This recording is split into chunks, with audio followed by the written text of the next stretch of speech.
वीरवर दुर्गादास राठौड़ जयंती की आप सबको हार्दिक अग्रिम शुभकामनाएं। ऐसे महापुरुष जिनके जीवन का एक एक पल भावी पीढ़ी के लिए, भावी पीढ़ियों के लिए प्रेरणा का स्रोत बनता है, ऐसे महनीय योद्धा हैं वीरवर दुर्गादास जी राठौड़। वीर भूमि के विरुद्ध से विभूषित, अनूठे शौर्य एवं औदार्य से अनुप्राणित, चारित्रिक महनीयता से मंडित एवं कर्तव्य निष्ठा की कांति से सुशोभित रणबंके राजस्थान की धरती का इतिहास अतीव गौरवमय रहा है। यहाँ के नरपुंगवों ने रावरंक के भेद को भुलाकर अपने दायित्व निर्वहन को प्राथमिकता दी है। जान से अधिक आन और प्राण से अधिक प्रण की गर्वोक्ति को पग पग पर साकार करते उदाहरण इस धरती की अनगिन विशिष्टताओं के साक्षी हैं। आज पद एवं प्रतिष्ठा की लिप्सा ने सबको ऐसा जकड़ा है कि हम अपने अतीत के आदर्शों को भूलते जा रहे हैं। इस धरती का इतिहास इस बात का गवाह है कि यहाँ के सपूतों ने स्वार्थ को कभी सगा नहीं बनाया। उन हुतात्माओं ने अपने स्वाभिमान के सामने किसी प्रलोभन की तो बिशात ही क्या, राज सिंहासन तक को ठुकराने में संकोच नहीं किया। अन्याय का प्रतिकार एवं नीति न्याय की पैरोकारी यहाँ के लोगों का सहज स्वभाव रहा है। राजस्थान का असली इतिहास तो उसके वाचिक साहित्य एवं लोकगीतों में है। जो कुछ इतिहास आज हमारे सामने है वह अधूरा इतिहास है, यह कहने में मुझे कोई गुरेज नहीं है। महल से झोंपड़ी और खेत से रणखेत तक की विधियों का सूक्ष्म अवलोकन करने पर इस स्वाभिमानी रज को बारंबार मस्तक पर धारण करने का मन होता है। यहाँ के जंग हो या राग रंग, प्रकृति हो या संस्कृति, रीति हो या प्रीति, नीति हो या भक्ति, हर क्षेत्र अपनी विरल विशिष्टताओं का पुंज है। यहाँ की वीर माताएं तो अपने सपूतों को जन्म घूंटी के साथ ही वीरत्व के संस्कार देना शुरू कर देती है। ऐसी कौन सी धरती होगी जिसकी माताएं पालने में झूलते हुए अपने लालों को मातृभूमि की रक्षार्थ सर्वस्व होम करने की शिक्षा देती हो। माताओं की लोरियों में तो अपने लालों के लिए ऐशो आराम, सुंदर बहु, रमणीय खिलौने और खाने पीने की स्वादिष्ट चीज़ों के उल्लेख होते हैं, परंतु मेरे राजस्थान की वीर नारियां और उनका जीवन, उनका संकल्प, उनके जीवन का प्रतिपाद्य धन्य है। उस वीर माता की लोरी सुनिए जो अपने लाल को कहती है, इला न देणी आपणी हालरिया हुलराय, पूत सिखावे पालन मरण बड़ाई माय। हे पुत्र, अपनी धरती पर किसी और का अधिकार मत होने देना। हालरिया हुलराय, झूले में लोरी गीत गाते हुए, झूला झुलाते हुए माँ संस्कार देती है। तो जिस दिन मातृभूमि के लिए रणखेत में काम आएगा उस दिन तेरी माँ का दूध उज्ज्वल होगा। ऐसा पाठ पालने में जहाँ की माताएं झुलाती है, हम सौभाग्यशाली हैं कि उस राजस्थान की धरती पर हम पैदा हुए हैं। बेटा रणभूमि में शहीद हो गया, उदाहरण देखिए कैसे कैसे हैं। उसकी मृतदेह को अपने सामने देखकर राजस्थान की वीर माँ गश खाकर के गिरती नहीं है, वरन अपने बेटे को शाबाशी देती है। उसकी आंखों से दुख के आंसू नहीं बहते, वरन आह्लाद से उस माँ के वक्षस्थल से दुग्ध स्रावित होने लगता है। बेटा दूध उजाड़ियो तू कट पड़ियो जुद्ध, नीर न आवे मो नयन पण थण आवे दुध। हे पुत्र, धरती के लिए कट करके शहीद हो गया। मेरी आंखों से पानी नहीं, मेरे स्तनों से दुग्ध की धारा स्रावित हो रही है। शाबाश, तुमने अपनी माँ के दूध को उज्जवल किया। ऐसी ही महनीय माताओं एवं प्रेरणास्पद पुत्रों के अनुकरणीय सुकृत्यों के परिणाम स्वरूप हमारी इस मरुभूमि को वीर वसुंधरा एवं रणबंका राजस्थान का विरुद्ध मिला है। मित्रों, ये किसी से मांगने से नहीं मिलता है, सदियों तक के त्याग और बलिदान के परिणाम स्वरूप ऐसे विरुद्ध मिलते हैं। कहते हैं कि जहां बड़भागी लोग पैदा होते हैं वहां सारे सुख वैभव स्वयं ही चल करके आ जाते हैं और उनका लाभ सारी कायनात को मिलता है। पूरे वन में चंदन का पेड़ एक ही होता है तो खुशबू सबको मिल जाती है। उसी प्रकार से हमारी मातृभूमि को अपने सुयश की सुवास से महकाने वाले वरेण्य व्यक्तित्वों के त्याग और बलिदान के बल पर आज हम गौरवशाली अतीत के मालिक हैं। बड़ भागी जल में जठे सब सुख थाय सुवाय, एक चननरी ओट में सारो वन सरसाए। ऐसे शौर्यमयी संस्कारों की धरती का एक अद्भुत सूरमा वीरवर दुर्गादास राठौड़। दुर्गादास जी राठौड़ का जीवन वरेण्य व्यक्तित्व एवं अनुकरणीय कृतित्व का अनुपम उदाहरण है। राजस्थान के डिंगल कवियों ने उत्कृष्ट के अभिनंदन और निकृष्ट के निंदन की सतत काव्य धारा प्रवाहित की है।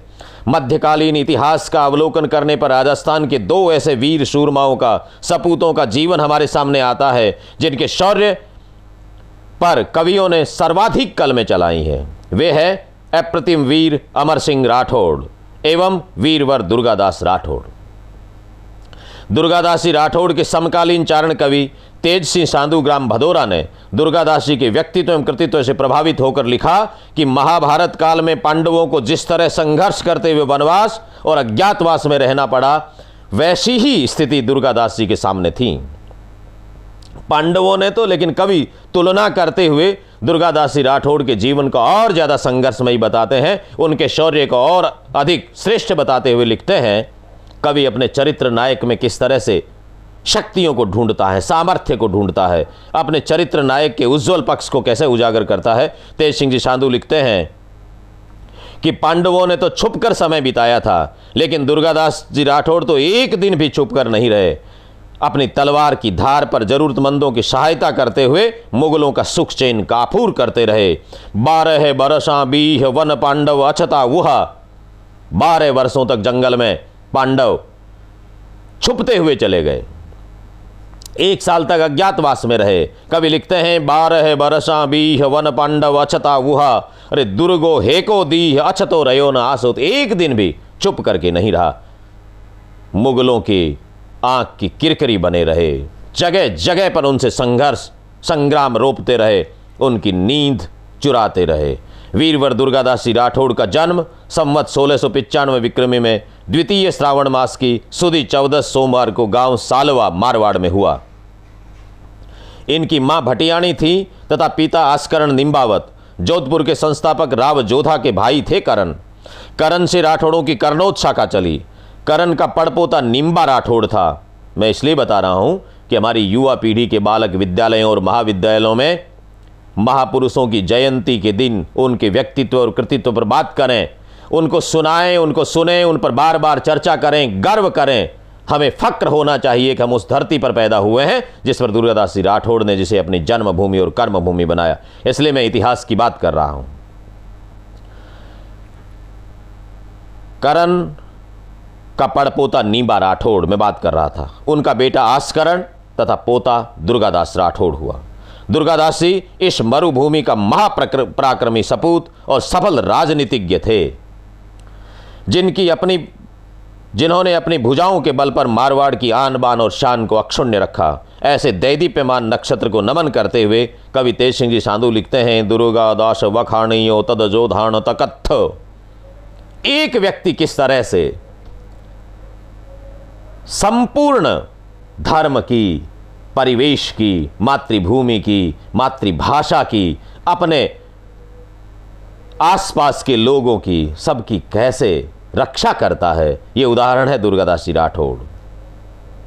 कवि लिखते हैं दुर्गादास वखाणियो तद जोधान तकत्थ।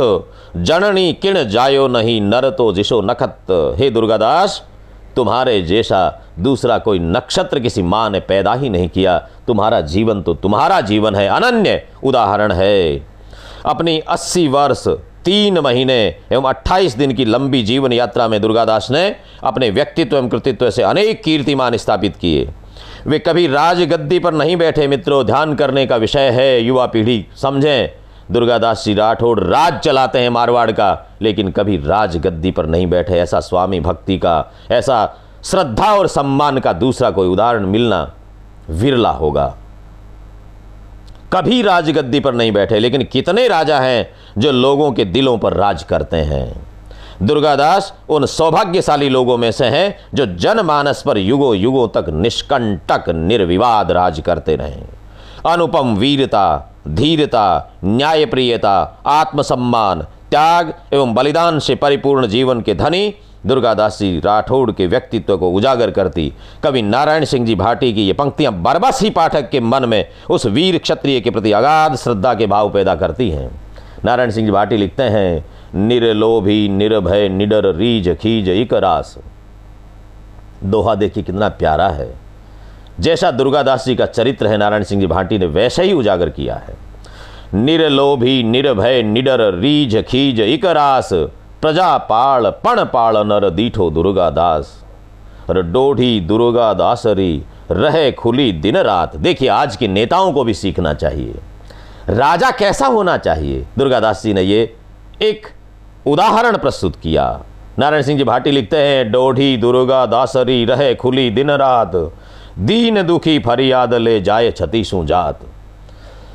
जिसको जो संकट हो, कष्ट हो, फरियाद लेकर के छत्तीसों जात के लोग, न जाति का, न संप्रदाय का, न क्षेत्र का, न भाषा का, कोई भेद नहीं। राजा राजा होता है, वो प्रजा का वल्लभ होता है, प्रजा का रक्षक होता है, उसका दायित्व है प्रजा के प्रति, उसको दुर्गादास जी ने निभाया।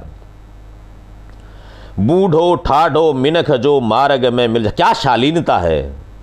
अपने चरित्र नायक में कवियों ने वो सारी चीजें ढूंढी है। दुर्गादास जी का जीवन कैसा था, एक दोहा देखिए, बूढ़ो ठाढ़ो मिनख जो मार्ग में मिल जाए, दुर्गो आदर देयने बाबो कह बतलाए। देखिए, एक सूबे का मालिक दुर्गादास राठौड़, जब उनके सामने रास्ते में कोई बूढ़ा ठाढ़ा व्यक्ति मिलता है, कोई वृद्ध व्यक्ति मिलते हैं, बाबा कह करके उनका स्वागत करते हैं, उनका संबोधन करते हैं, उनसे बातचीत करते हैं। बाबा कैसे हो, स्वास्थ्य कैसा है, सब ठीक चल रहा है ना, समाचार पूछते हैं। सामान्य जन को भी इस तरह के आचरण में ऐसे संस्कार ढालने चाहिए। ये दुर्गादास जी राठौड़ के जीवन चरित्र से हमें सीखने को मिलता है। सॉरी। वीरवर दुर्गादास जी का जीवन अनेक वरेण्य गुणों का समुच्चय है। संवेदना, स्वामी भक्ति, प्रणपालन, अन्याय का प्रतिकार, संयम आदि अनेक ऐसे गुण हैं जिनको उन्होंने अपने आचरण से पुष्ट किया। किशोरावस्था में जब वे अपनी मां के साथ लुणावा गांव में रह रहे थे, उस समय की एक घटना लोगों में काफी प्रचलित है। मेरे बालक किशोर साथी सुने। दुर्गादास ने देखा कि राज के रेबारी ऊंटों का टोला यानी समूह लेकर गांव में आए तथा सत्ता मद में अंधे होकर ग्रामीणों के खेत में उन ऊंटों को खुला छोड़ दिया है। यानी राज के लोग हैं, ऊंट है, उनको खुला किसान के खेतों में छोड़ दिया। ऊंटों ने जब खेत में फसल नष्ट करनी शुरू की तो खेत के मालिक ने राज के रेबारियों को ऊंट बाहर ले जाने हेतु कहा। इस दौरान किसान एवं रेबारियों के मध्य बात बढ़ गई। राज के रेबारियों ने ऊंट बाहर निकालने की बजाय किसान को पीटना शुरू कर दिया। तेजस्वी किशोर दुर्गादास उस पूरे घटनाक्रम को देख रहे थे। उनसे यह घटना सहन नहीं हुई। असही सही न जाए, ये जीवन में जिस जिस व्यक्ति के साथ में है वो लोगों के लिए प्रेरणा बनता है। दुर्गादास जी ने घटना देखी, ऊंट राज के हैं, खेत किसान का है, दोनों के बीच झगड़ा हो रहा है। उनका कुछ नहीं था, लेकिन भीतर मानवीय गुणों से अभिमंडित एक ऐसा स्वाभिमानी मन है, जिगर है, जो ये देख नहीं पाए। किसी पे अन्याय कैसे देख सकता है? क्षत्रिय कुल में पैदा हुआ व्यक्ति अन्याय सहन नहीं कर सकता। असही सही न जाए, इस घटना को सहन नहीं कर पाए दुर्गादास जी। यद्यपि वे ऊंट दुर्गादास के खेत में नहीं चर रहे थे और ना ही वह किसान दुर्गादास का कोई भाई भतीजा था। भाई भतीजावाद के इस दौर में देखें, लेकिन जिसकी रगों में क्षत्रियत्व का रक्त प्रवाहित हो रहा होता है वह अन्याय को देखकर खौल उठता है। वही हुआ। दुर्गादास ने आव देखा न ताव, रेबारियों से जा भिड़े और देखते ही देखते एक का सिर धड़ से अलग कर दिया। ऐसे ही सुदृढ़ संकल्पित महापुरुषों के सुकृत्य सातत्य का ही परिणाम है कि भारत की धरती पर असही को नहीं सहने की परंपरा बन चुकी है। कवि समन ने कहा कि दूसरे के बाग में भी यदि गधे दाख खा रहे हो, यद्यपि हमारा न तो खेत है, न दाख हमारी है, न गधा हमारा है, न गधे वाले से हमारी कोई दुश्मनी है, लेकिन गधा यदि दाख खा रहा हो किसी के खेत में तो हमसे वो सहन नहीं होता। कवि समन का दोहा है, समन पर आए बाग में दाख तोड़ खर खाए, अपना कछु बिगड़े नहीं पर असही सही न जाए। रेबारियों के साथ घटी इस घटना का राज दरबार को पता चला। एक किशोर बालक, किशोर उम्र का ये युवा अभी युवक तो बना ही नहीं है, कैशोर्य की उम्र में है। इतना शौर्य, इतना मन में न्याय के प्रति निष्ठा कि किसी के साथ अन्याय देख नहीं पाएगा। दरबार ने दुर्गादास जी को बुलाया और पूछा। पूछने पर जो कुछ हुआ, जैसा हुआ वैसा ही दुर्गादास ने बड़ी निडरता और विश्वास के साथ में जवाब दिया। लोगों ने सोचा दरबार दुर्गादास को दंडित करेंगे, लेकिन उस वीर युवा की निडरता और न्यायप्रियता से महाराजा साहब जसवंत सिंह जी को गदगद हो चुके। जोधपुर महाराजा जसवंत सिंह ने देखा ऐसा निडर बालक मेरे सामने है, उन्होंने दुर्गादास को अपनी सेवा में रख लिया। लोग तो सोच रहे थे कि इन्हें दंड मिलेगा, लेकिन उन्हें सेवा का अवसर मिला। उसके बाद दुर्गादास जसवंत सिंह जी के साथ ही रहे। वे उनके साथ दक्षिण में, गुजरात में, काबुल में, सब जगह सेवा में रहे। जसवंत सिंह जी की मृत्यु के साथ ही दुर्गादास के संघर्ष का जीवन शुरू हुआ। यहां तक की प्रेरणा नहीं, अब जीवन देखें दुर्गादास जी का, जिसने अंत तक रुकने का नाम ही नहीं लिया। जो संघर्ष शुरू हुआ, लेकिन दुर्गादास विपरीतताओं से, विपत्तियों से घबराने वाले व्यक्ति नहीं थे। उन्होंने विपत्तियों में ऐसा सामना किया, विपत्तियों से ऐसे अड़े कि दुनिया के सामने उदाहरण बन गए। जैसे जैसे दुर्गादास का व्यक्तित्व विपत्तियों की आग में तपता गया, वैसे वैसे कुंदन की तरह निखरता गया। कवि नारायण सिंह जी शिवाकर यहां तक लिखते हैं कि धरती पर जितने सुयोग्य नर रत्न हुए हैं, वे विखा यानी विपत्तियों से संघर्ष के बाद ही विख्यात हुए हैं। संघर्ष के बिना किसी का व्यक्तित्व खिला नहीं है। इतिहास में ऐसे अनगिन उदाहरण है जिनका उल्लेख विस्तार भय से नहीं किया जा सकता, लेकिन नारायण सिंह जी शिवाकर का ये दोहा तो अवश्य ही बोलना मुझे जचता है, लोभ संवरण नहीं कर पाता हूं।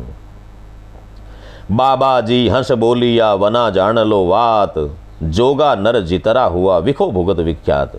जिन्होंने विखा नहीं भुगता, विखा माने विपत्ति, विपत्तियों से सामना नहीं किया, वो विख्यात नहीं हो सके। और दुर्गादास जी ने जितने विपत्तियों का सामना किया, उतने ही अधिक विख्यात हुए। जोधपुर के किले मेहरानगढ़ में वीरवर दुर्गादास राठौड़ की एक बड़ी प्रतिमा लगी हुई है, जिसके नीचे मायड़ भाषा राजस्थानी के दोहे उत्कीर्ण हैं। दोनों ही दोहे दुर्गादास जी में अगाध श्रद्धा रखने वाले चारण कवियों ने लिखे। पहला दोहा दुर्गादास के समकालीन कवि तेज सिंह जी सांधू, तेज सिंह सांधू का पहले मैंने जिक्र किया, जिनके दोहों की बात हुई। इस प्रतिमा के नीचे एक दोहा दुर्गादास जी के समकालीन कवि तेज सिंह जी सांधू का है, और दूसरा दोहा आधुनिक राजस्थानी साहित्य के शिखर पुरुष कवि श्रेष्ठ डॉक्टर शक्तिदान जी कविया का है। संस्कारों की शीर को सदियों तक सरस रखने वाली इस काव्य परंपरा की बलिहारी देखिए। दोनों कवियों ने दुर्गादास के त्याग और संघर्ष को रेखांकित कर गुण पूजा के आदि संस्कार को साकार किया है। तेज सिंह सांधू लिखते हैं, जशवंत कहियो जोय गढ़ रखवाड़ो गूदड़ा। जैसे ही दरबार में दुर्गादास जी से मिलते हैं तो जसवंत सिंह जी को लगता है कि मेरे गढ़ की रक्षा करने, मेरे क्षत्रियत्व की जोत को जलाए रखने में ये बालक सक्षम होगा। जशवंत कहियो जो ये गढ़ रखवाड़ो गूदड़ा, साची पारख सो या आछी कीनी आशूत। कवि तेज सिंह जी फक्र से कहते हैं, हे आशकरण जी के सुपुत्र, हे दुर्गादास, तुमने जसवंत सिंह जी के विश्वास पर खरे उतर करके अपने कुल को उज्जवल किया है। डॉक्टर शक्तिदान जी कविया लिखते हैं, सुवर्ण थाड़ा नृप सदा जी में जिनस अनेक, अस चढ़ियो दुर्गो उठे शेला बाटी शेक। डॉक्टर शक्तिदान जी कहते हैं कि बाकी राजे महाराजे स्वर्ण थालों में भोजन करते हैं, अनेक प्रकार के व्यंजन आरोगते हैं, और वहीं दुर्गादास जी राठौड़ तो आसन लगाने की फुर्सत नहीं है। अस चढ़ियो दुर्गो उठे शेला बाटी शेक। दुर्गादास जी तो अश्व पे चढ़े हुए अपने भाले की नोक में शमशान में जलती हुई आग में बाटियां सेकते हैं और उसी से अपनी उदर पूर्ति करते हैं और अपने जनता की रक्षा करते हैं, मुगलों से संग्राम रोकते हैं, स्वाभिमान की, धर्म की, आन बान शान की रक्षा के लिए अपना जीवन समर्पित करते हैं। ऐसे महनीय व्यक्तित्व को हम जब जब देखते हैं, सोनदान जी सिंधाइच ने लिखा, कशो पिलाण खेंग पे हसो चढ़ो हमेशा ही नाराज छंद में। आधुनिक राजस्थानी के श्रेष्ठ कवि सोनदान जी लिखते हैं, कशो पिलाण खेंग पे हसो चढ़ो हमेशा ही, रम्योज औरंगेश शू भम्यो सुदेश देश ही, सुशेल रोट से कियो लिबासते मशान रो, और जटो जवान जंग में सुतान आशतान रो। आस्थान का आशकरण जी का सुपुत्र जंग में जुटता है। जरा सी विपत्ति आते ही बौखला कर अपनी चाल चूक जाने वाले लोगों के लिए दुर्गादास राठौड़ का जीवन एक अनुकरणीय उदाहरण है। उन्होंने अपनी स्वामी भक्ति की साख को बचाने के लिए कदम कदम पर कठिन परीक्षाएं दी, लेकिन एक पल के लिए भी उनके कदम डगमगाए नहीं। अपने स्वामी जसवंत सिंह जी की जमरूद काबुल में अकस्मात मृत्यु उसके असहनीय आघात के बावजूद दुर्गादास ने अपनी दृढ़ता को बनाए रखा। उन्होंने जसवंत सिंह जी की दोनों गर्भवती रानियों को सती होने से रोकने के साथ ही काबुल से सुरक्षित जोधपुर लाने के यत्न किए। विपरीत परिस्थितियों में धीरज ही साथ देता है मित्रों। बुद्धिमता, धैर्य, निर्णयन शक्ति और भीतर की जीवनी शक्ति, ताकत, इच्छा शक्ति की मजबूती व्यक्ति को महान बनाती है। दुर्गादास जी में ये सारी शक्तियां पूर्ण सामर्थ्य के साथ में विद्यमान थी। उन्होंने दोनों रानियों को वहां से निकाला। रास्ते में दोनों रानियों ने लाहौर में एक ही दिन एक एक पुत्रों को जन्म दिया। देखें, एक से एक आगे परिस्थितियां कैसे विपरीत बनती है, कैसे चुनौतियां सामने आती है। नरू की रानी के गर्भ से पैदा पुत्र दलथम्बन का तो यात्रा के दौरान ही देहावसान हो गया, लेकिन जादव रानी के पुत्र अजीत सिंह को सकुशल मारवाड़ लाने का काम दुर्गादास जी के नाम रहा, उनको ये यश मिला। लेकिन विपत्तियां जब आती हैं तो चारों ओर से आती है। औरंगजेब ने जोधपुर में दखल कर ली तो दुर्गादास ने अपनी सूझबूझ से मेवाड़ के महाराणा राज सिंह से बालक अजीत सिंह को शरण में लेने एवं संरक्षण देने का निवेदन कर अपना फर्ज अदा किया। मारवाड़ पर औरंगजेब खफा है, मेवाड़ सुरक्षित है, इसलिए मेवाड़ में महाराणा राज सिंह जो क्षत्रियत्व के तिलक हैं, उनसे उन्होंने आग्रह किया और बालक अजीत सिंह को वहां पर उनकी शरण में छोड़ा। उनके लालन पालन की जिम्मेदारी उन्हें दी। वहीं से संघर्ष को अनवरत जारी रखते हुए अजीत सिंह को अपना पैतृक राज्य वापस दिलाने हेतु दुर्गादास ने मारवाड़ के अलग अलग ठिकानों पर आक्रमण शुरू किए और मुगलों के नाक में दम कर दिया। कैसे दुश्मन को छकाया जाए। न केवल मारवाड़ वरन मेवाड़ में भी जब महाराणा राज सिंह के स्वर्गारोहण के बाद अस्थिरता आई तो दुर्गादास जी ने वहां पहुंचकर जय सिंह का राज तिलक करवाने में अहम भूमिका निभाई। जब शिवाजी का स्वर्गवास हुआ तब भी दुर्गादास उनके बेटे संभाजी की सहायता दक्षिण में भी गए तथा अपनी दूरदृष्टि के बल पर राजपूत एवं मराठों को एकजुट करके मुगलों के विरुद्ध प्रबल मोर्चा खोलने का संकल्प किया। इतनी दूरदृष्टि जिस व्यक्ति में हो वो पीढ़ियों के बाद में याद किया जाता रहता है। आप देखें, कहां मेवाड़, कहां शिवाजी महाराज के वहां पर मराठों को एक करना, यानी मुगलों के खिलाफ क्षत्रिय शक्ति कैसे एकजुट हो और कैसे इनकी नाक में दम किया जाए, ये दुर्गादास जी ने अच्छे से संभाला इस मोर्चे को। औरंगजेब ने दुर्गादास को पकड़ने के लिए बहुत प्रयास किए लेकिन उसे सफलता नहीं मिल सकी। अपनी छापामार युद्ध पद्धति के बल पर दुर्गादास ने मुगलों को खूब छकाया। मुगलों से इतना गहन विरोध होने के बावजूद भी दुर्गादास ने अपने क्षत्रियत्व की चारित्रिक उच्चता एवं न्यायोचित व्यवहार को कभी भुलाया नहीं। मित्रों, ये सुनने वाली बातें हैं, दुश्मनी जम के करो, लेकिन संस्कार भूलना हमें स्वीकार नहीं है। एक उदाहरण देखें, बादशाह औरंगजेब के पौत्र बुलंद अख्तर और पौत्री सफियतुन्निसा के साथ दुर्गादास जी का व्यवहार कैसा रहा। औरंगजेब के पुत्र शाहजादा अकबर ने अपने पिता से विद्रोह कर दिया और राजपूतों के साथ हो गया था। उसने अपने पुत्र एवं पुत्री बुलंद अख्तर और सफियतुन्निसा की सुरक्षा हेतु दुर्गादास से आग्रह किया। देखें क्या विश्वास है। जो विश्वसनीय है वो दुश्मनों के लिए भी विश्वसनीय है। उनको पता है कि इतनी दुश्मनी हो जाए अपने चरित्र की उज्ज्वलता पर कभी दाग नहीं लगने देंगे। ये विश्वास मुगलों में भी था। इन दोनों की परवरिश में दुर्गादास ने जिस उत्तम चरित्र और सांप्रदायिक सद्भाव का परिचय दिया, उसने मानवीयता की मिसाल कायम की। दुर्गादास ने न केवल बुलंद अख्तर और सफियतुन्निसा की सुरक्षा की, वरन इस्लाम रीति नीति से उनके अध्ययन अध्यापन की व्यवस्था भी की। देखें जिम्मेदारी क्या होती है। जब औरंगजेब को यह तथ्य ध्यान में आया तो दुर्गादास की उदारता और मानवीयता को देखकर औरंगजेब को भी मानना पड़ा कि दुर्गादास जैसा दुश्मन नहीं तो दुर्गादास जैसा मित्र भी कोई दूसरा नहीं हो सकता। राजस्थानी डिंगल के एक पुराने गीत की पंक्तियां द्रष्टव्य है। एहलोके विखे जानियो औरंग पूगी मन एही पारीख के दुश्मन नको शरीक हो दुर्गा और शेण नको दुर्गा सारीख। न तो दुर्गादास जैसा दुश्मन हो सकता तो न दुर्गादास जैसा मित्र पैदा हो सकता। ये सब ने जाना। उनके जीवन का संघर्ष रुका नहीं। मित्रों, दक्षिण भारत में वापस आए, वहां से वापस आए तो मारवाड़ में राड़ तैयार मिली। अजीत सिंह दुर्गादास के प्रभाव और यश से ईर्ष्या रखने लगे। अब ये भी झंझट है। जिसको पाल पोस करके बड़ा किया, जिनके सम्मान में कोई कमी नहीं रखी, राजा होते हुए भी सारा कुछ संभालते हुए केयर टेकर बन करके रहे, कभी राजगद्दी पर बैठने का सोचा ही नहीं। सब कुछ खुद किया। अजीत सिंह के जीवन प्राण की रक्षा से, उनके पालन पोषण से उन्होंने पुनः राज्य दिलाने, पैतृक राज्य पर आसीन करने का सारा काम किया, लेकिन वही इनसे ईर्ष्या रखने लग गए। महाराजा अजीत सिंह और दुर्गादास के बीच मन मुटाव और टकराव की स्थितियां बन गई। एक दिन भी आराम शायद कुंडली में लिखा नहीं था दुर्गादास जी के। अनुभवी कवियों शायरों ने ठीक ही लिखा है कि अपने उसूलों से समझौता नहीं करने वाले लोगों को सांसारिक सुख कम ही नसीब होता है। वही दुर्गादास जी के साथ हुआ।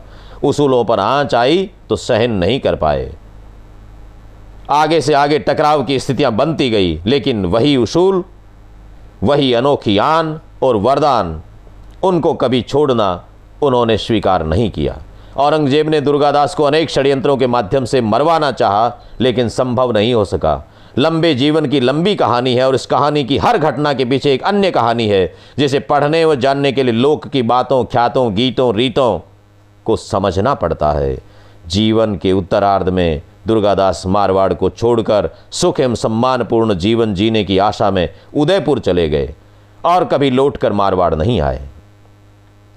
मारवाड़ से वे उज्जैन गए। वहां भगवान का ध्यान लगाते समय संवत 1775 मिंगसर सुदी 11 शनिवार को उनका देहावसान हुआ। वहीं शिप्रा नदी के तट पर उनकी पार्थिव देह का अंतिम संस्कार किया गया। दुर्गादास जी की जीवटता और गंभीरता का प्रमाण यह है कि उन्होंने अपने क्षत्रियत्व धर्म को एक पल के लिए भी विस्मृत नहीं होने दिया। राजस्थानी साहित्य रत्न डॉक्टर नारायण सिंह भाटी अपनी कृति दुर्गादास में लिखते हैं कि दुर्गादास किसी जाति विशेष के दुश्मन नहीं थे, न ही वो किसी जाति विशेष की संपत्ति हैं, न ही वो किसी जातीय धर्म संप्रदाय के दायरे में सिमटने वाले व्यक्तित्व हैं, वरन उनकी मातृभूमि पर हमला करने वाला हर व्यक्ति उनका दुश्मन था और दुर्गादास का दुधारा उन लोगों का सामना करने के लिए ही चमकता रहा। नारायण सिंह जी की पंक्तियां है, दोयण कुण थारा दुर्गादास, दोयण मां भोमरा तूझ दोयण। हे दुर्गादास, तुम्हारा दुश्मन कौन? और प्रत्युत्तर देते हैं दूसरी पंक्ति में कि जो मातृभूमि के दुश्मन है वही दुर्गादास के दुश्मन है, बाकी कोई दुश्मन नहीं। आजीवन मन वचन कर्म से निष्कलंक रहने वाला वीर दुर्गादास मानवीयता का महान पुजारी। अपनी तलवार एवं भाले के बल पर उन्होंने अनेक आतताइयों को मौत के घाट उतारकर मातृभूमि की चुंदड़ी को सुर्ख रंग से रंगने का अहम कार्य किया। लेकिन इतने लंबे समय तक के युद्धों के बावजूद उनकी हथेलियों पर अमानुषिक हत्या के खून की एक बूंद तक नहीं लगी। ध्यान करने वाला तथ्य ये है। उज्ज्वल एवं निष्कलंक चरित्र पर मोद भरती ये पंक्तियां, असरा असवार उजड़ा रहो उजड़े वागा, उजड़ी खागा उजड़े मना, राखियो खत उजड़ो पण असल रंगरेज आसरा, थे रंगियो कसुंबल धरा पोमचो बिना रंग रंगिया।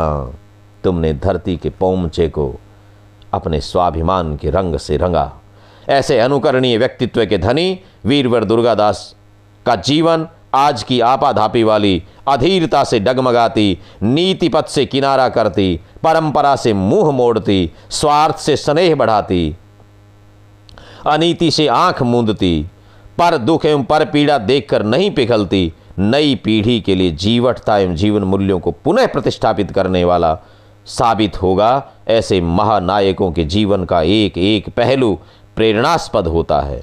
यही कारण है कि महाकवि केसरी सिंह बारठ सोन्याणा दुर्गादास चरित्र जैसे महान ग्रंथ में, पिंगल प्रबंध काव्य में भगवान से ये प्रार्थना करते हैं कि हे कृपा निधान, हमारी देवियों यानी माताओं को ऐसी शक्ति देना जिनसे वे दुर्गादास जैसे सपूतों को जन्म देती रहे। कवि की अभिलाषा देखें, ईश्वर से प्रार्थना ये कवि ही कर सकते हैं जो स्वयं के लिए नहीं, स्वयं के परिवार समाज के लिए नहीं, वरन अपनी मातृभूमि के लिए कुछ मांगते हैं।